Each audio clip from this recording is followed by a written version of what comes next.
Hello food lovers, welcome to our channel. నేను మీ రాణి Eramsetti. Friends, ఈరోజు recipe వచ్చేసి గారెలు అండి. గారెలు అంటే మినపప్పుని నానబెట్టి కడిగి రుబ్బుకుంటూ ఉంటాం కదా, గ్రైండర్ని క్లీన్ చేసుకోవాలి, అదంతా ఎక్కువగా శ్రమ అని అనిపిస్తుంది కదా. అలా కాకుండా ఇన్స్టెంట్గా ఈ వడలు అనేవి చేసుకోవచ్చండి. అనుకోకుండా మనం గారెలు చేసుకోవాలి అంటే మినపప్పు గారెలకి ప్రాసెస్ అనేది ఎక్కువగా అనిపిస్తుంది. అలా కాకుండా నేను చూపించిన ప్రాసెస్తో 1 కప్పు సూజీ రవ్వతో 1/2 కప్పు అటుకులతో క్రిస్పీగా టేస్టీగా ఉండే గారెలు అనేవి చేసుకోవచ్చు. మినపప్పు గారెల కన్నా కూడా చాలా టేస్టీగా అనిపిస్తాయి. ఆ ప్రాసెస్ అంతా చూద్దాం. వీడియోని ఫస్ట్ నుంచి లాస్ట్ వరకు చూడండి. ఇంకా ప్రాసెస్లోకి వెళ్ళిపోదాం. ముందుగా 1 కప్పు నిండా సూజీ రవ్వ తీసుకోండి.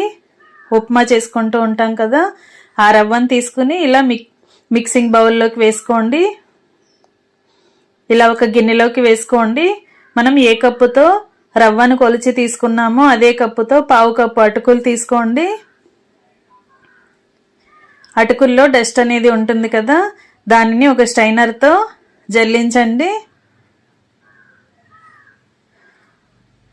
డస్ట్ అంతా కూడా కిందకు వచ్చేస్తుంది. ఇప్పుడు ఒక గిన్నెను పెట్టుకుని దానిలోకి స్ట్రైనర్ని పెట్టుకుని అటుకుల్ని 2-3 గ్లాసుల వాటర్తో బాగా కడగండి. ఇలా కడిగినట్లయితే అటుకుల్లో ఏమైనా డస్ట్ అనేది ఉంటే కిందకు వచ్చేస్తుంది. ఇలా అయినా కడగొచ్చు, లేదంటే గిన్నెలోకి అటుకుల్ని వేసుకుని ములిగేంత వరకు వాటర్ పోసుకుని చేత్తో అయినా సరే మనం అటుకుల్ని బాగా కడిగి తీసుకోవచ్చు. ఇలా కడిగిన అటుకుల్ని సూజీ రవ్వ మిక్సింగ్ బౌల్లోకి వేసేసుకోండి. రవ్వ అటుకులు వేసుకున్నాం కదా, ఇప్పుడు 1/2 కప్పు పెరుగు వేసుకోండి. చిక్కటి పెరుగు, మజ్జిగతో అయినా చేసుకోవచ్చండి. పెరుగు అయితే గారెలకు టేస్ట్ అనేది ఎక్కువగా యాడ్ అవుతుంది. ఇప్పుడు 1 కప్పు వాటర్ పోసుకోండి. వాటర్ని మాత్రం చూసుకుంటూ పోసుకోండి. బ్యాటర్ అనేది లూజ్గా వచ్చిందంటే గారెలు పర్ఫెక్ట్గా రావు, షేప్ అనేది పర్ఫెక్ట్గా రాదు. కొంచెంగా చూసుకుంటూ పోసుకోండి. నేను తీసుకున్న రవ్వ అటుకులు క్వాంటిటీకి 1/2 కప్పు పెరుగు, 1 కప్పు వాటర్ సరిపోయాయండి. మీరు కూడా చూసుకుంటూ కలుపుకోండి. ఈ విధంగా కలిపిన తర్వాత స్పూన్తో అటుకుల్ని సూజీ రవ్వని వాటర్లోకి బాగా ప్రెస్ చేసి కరెక్ట్గా సెట్ చేసుకున్న తర్వాత గిన్నెకు మూత పెట్టి ఒక 10 నుంచి 15 నిమిషాల వరకు పక్కన పెట్టండి. నానుతుంది. తర్వాత నెక్స్ట్ ప్రాసెస్ చూద్దాం. ఈ లోపుగా మనం ఒక బంగాళదుంపని లేదా 2 బంగాళదుంపలను తీసుకుని ఇలా 2 ముక్కలుగా కట్ చేసుకుని గిన్నెలోకి వేసుకోండి. ఒక 1/2 glass water, 1/2 teaspoon salt, పసుపు వేసుకుని ఉడికించండి. ఈ లోపుగా మనం చట్నీ ప్రాసెస్ చూద్దాం. 1 కప్పు కొబ్బరి ముక్కలు తీసుకోండి. నేను కొబ్బరి చట్నీ చేసి చూపించబోతున్నానండి. మీరు పల్లీ చట్నీ కానీ టొమాటో చట్నీ కానీ ఏదైనా చేసుకోవచ్చు. 1 కప్పు కొబ్బరి ముక్కలు తీసుకుని ఘాటుకి సరిపడా పచ్చిమిర్చిని ఆయిల్లో ఫ్రై చేసి తీసుకోండి. అవి 2 కూడా మిక్సీ జార్లోకి వేసుకోండి. 1 టీ స్పూన్ జీలకర్ర, 4-5 వెల్లుల్లి రెబ్బలు కూడా తీసుకుని మిక్సీ జార్లో వేసుకోండి.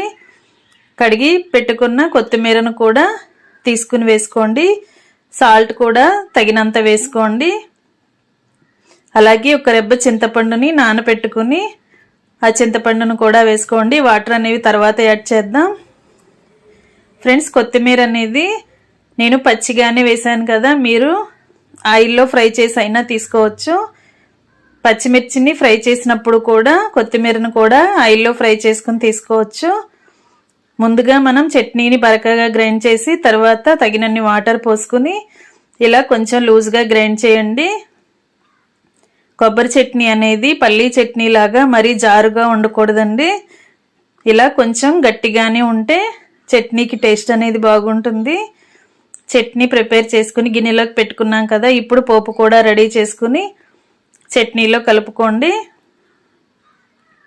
కొబ్బరి చట్నీ రెడీ అయిపోయింది కదా, కొత్తిమీర కొబ్బరి చట్నీ. ఇంకా మనం ముందుగా నానబెట్టుకుని ఉంచుకున్న అటుకులు సూజీ రవ్వ మిశ్రమాన్ని చూద్దాం. మనం కలిపినప్పుడు కొంచెం పల్చగా ఉంది కానీ బ్యాటర్ అనేది ఇప్పుడు గట్టిపడింది కదా. రవ్వ అటుకులు కూడా మనం వేసిన పెరుగుని వాటర్ని బాగా పీల్చుకుని గట్టిగా వచ్చింది. ఇప్పుడు ఉడికించిన బంగాళదుంపని వాటర్ అన్ని తీసేసి బాగా చల్లారిన తర్వాత పైపీల్ ఓపెన్ చేసుకున్న తర్వాత ఇలా గ్రేటర్తో దుంపల్ని ఈ అటుకులు సుజీ రవ్వ మిశ్రమంలోకి గ్రేట్ చేసుకోండి. ఇలా తురిమి తీసుకోండి. ఇలా తురిమినట్లయితే బంగాళదుంప అనేది పలుకులుగా లేకుండా మొత్తం అంతా కూడా ముద్దలాగా వచ్చి పిండికి బాగా ఈవెన్గా కలుస్తుంది. సన్నగా తరిగిన ఉల్లిపాయ ముక్కలు 1/2 కప్పు వేసుకుని సన్నగా తరిగిన పచ్చిమిర్చి ముక్కలు కూడా 2-3 టేబుల్ స్పూన్లు వేసుకోండి. సన్నగా తరిగిన అల్లం ముక్కలు కూడా వేసుకోండి. సన్నగా తరిగి పెట్టుకున్న కొత్తిమీరను కూడా వేసుకోండి. 1 టేబుల్ స్పూన్ జీలకర్ర కూడా వేసుకోండి.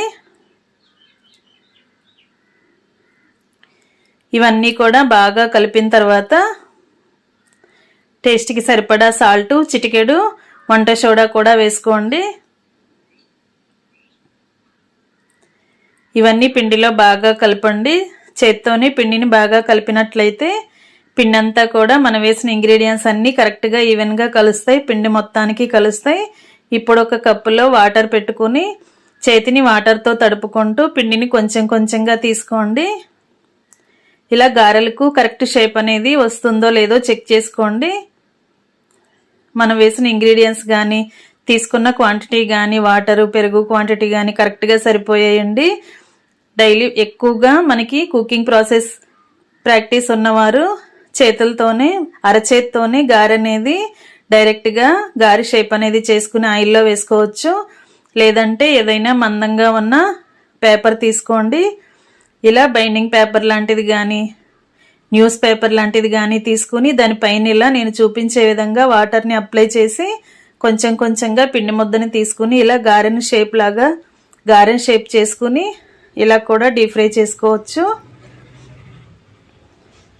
లేదంటే టీ షైనర్తో కూడా షైనర్ని బోర్లించి కూడా గారె షేప్ అనేది చేసుకోవచ్చండి. ఇంకా డీప్ ఫ్రైకి సరిపడా ఆయిల్ పెట్టుకుని స్టవ్ ఆన్ చేసుకుని ఆయిల్ కాగిన తర్వాత కొంచెం కొంచెంగా పిండిని తీసుకుంటూ ఇలా గారెలని ఒత్తుకుని ఆయిల్లో వేసుకోవటమే. ఒకవైపున బాగా ఫ్రై అయిన తర్వాత వెనక వైపు కూడా టర్న్ చేసుకుని ఈవెన్గా క్రిస్పీగా ఫ్రై అయిన తర్వాత స్టవ్ ఆఫ్ చేసుకుని అన్నీ కూడా గరిటెలోకి తీసుకోవటమే. పిండి మొత్తాన్ని ఇదే విధంగా గారెలు ప్రిపేర్ చేసుకుని డీప్ ఫ్రై చేసుకున్న తర్వాత ఆయిల్ నుండి తీసేసుకోండి. ఇంకా రెడీ అయిపోయాయండి చాలా క్రిస్పీగా టేస్టీగా ఉండే సూజీ రవ్వ పోహా గారెలు. ఇన్స్టెంట్గా చేసుకునే బ్రేక్ఫాస్ట్ అనొచ్చు, ఈవినింగ్ టీ టైంలో చేసుకునే స్నాక్స్ అనొచ్చు. ఏదైనా పండగ సందర్భంలో కూడా పని అనేది ఎక్కువగా అనిపిస్తూ ఉంటుంది కదా, అలాంటప్పుడు కూడా ఇన్స్టెంట్గా ఈ గారెలను ప్రిపేర్ చేసి ఫ్యామిలీకి సర్వ్ చేయొచ్చు. వీడియో నచ్చినట్లయితే లైక్ చేయండి, మీ ఫ్రెండ్స్కి ఫ్యామిలీ మెంబర్స్కి రెసిపీ షేర్ చేయండి. ఛానల్ని ఫస్ట్ టైం వాచ్ చేస్తున్న వారు సబ్స్క్రైబ్ చేసుకుని పక్కనే ఉన్న బెల్ బటన్ క్లిక్ చేయండి. మరొక రెసిపీతో మళ్ళీ కలుద్దాం. Thanks for watching. నేను మీ రాణి ఎరంశెట్టి.